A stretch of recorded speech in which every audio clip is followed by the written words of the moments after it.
Hello नमस्कार दोस्तों, आप सभी का हमारे चैनल पर बहुत बहुत स्वागत है। और आप मेरे साथ पढ़ रहे थे भारतीय भूगोल। भारतीय भूगोल के अंदर जो पिछली वीडियो थी उसके अंदर हमने जो हमारी पीछे वीडियो थी उसके अंदर हमने छोटा नागपुर का पठार और जो शिलांग पठार था उसके ऊपर विस्तृत चर्चा की थी।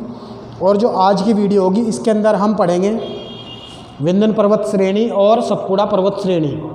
जैसा मैं आपको चित्र में दिखा दूँ, जो भारत का प्रायद्वीपीय पठार है, जो दक्षिण भारत है, उसको प्रायद्वीपीय पठार कहते हैं। और जैसा मैं चित्र में, ये अरावली पर्वत श्रेणी है, उसके नीचे मालवा का पठार था, उसके जस्ट दक्षिण में जो है विंध्य पर्वत श्रेणी है, उसके दक्षिण में नर्मदा नदी की भ्रंश घाटी है, और उसके दक्षिण में सतपुड़ा पर्वत श्रेणी है, और फिर उसके भी दक्षिण की बात करें तो तापी नदी की भ्रंश घाटी है।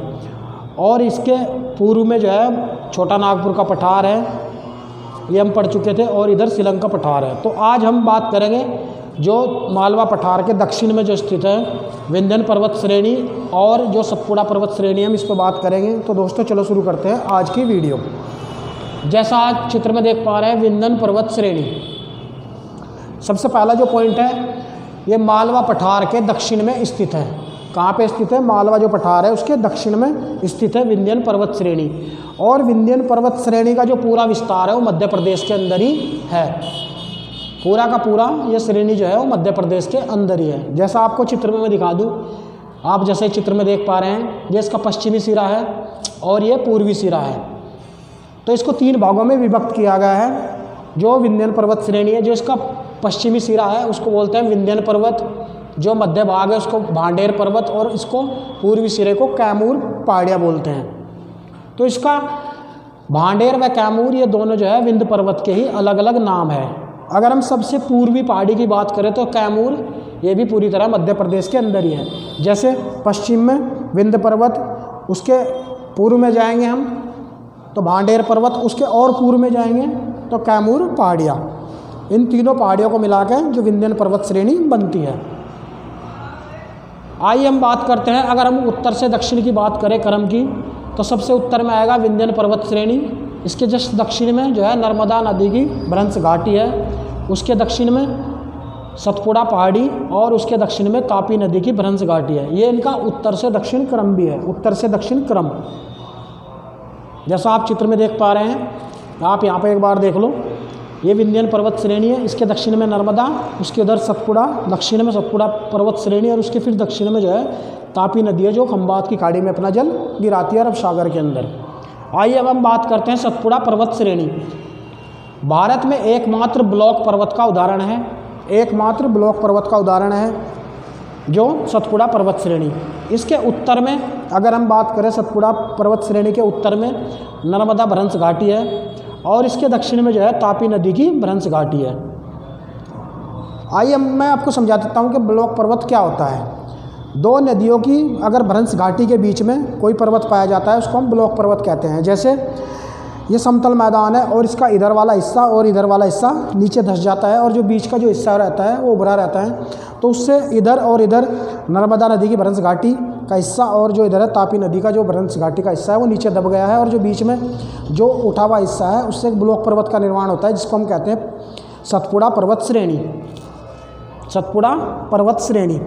तो दो भ्रंश घाटियों के बीच में स्थित पर्वत को ब्लॉक पर्वत कहते हैं। क्या कहते हैं? ब्लॉक पर्वत।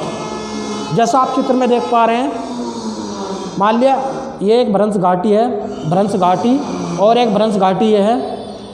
इसका जो ये हिस्सा है नीचे की ओर धंस चुका है, और ये वाला हिस्सा भी नीचे की ओर धंस गया है। तो यहाँ पे नर्मदा की भ्रंश घाटी और ये तापी की भ्रंश घाटी है, और बीच का जो ये उठा हुआ हिस्सा है इसको कहते हैं ब्लॉक पर्वत। ये जो है सतपुड़ा पर्वत श्रेणी है। सतपुड़ा जो पर्वत श्रेणी है वो पश्चिम से पूर्व की ओर तीन पहाड़ियों में विभक्त है। अगर हम बात करें पश्चिम से पूर्व की ओर, जैसा आप चित्र में देख पा रहे हैं, सतपुड़ा जो पर्वत श्रेणी है वो तीन भागों में विभक्त है। इसका जो सबसे पश्चिमी जो सिरा है उसको बोलते हैं राजपीपला, राजपीपला पहाड़ी। मध्य भाग को महादेव, और जो सबसे पूर्वी भाग है उसको बोलते हैं मैकाल पहाड़ी।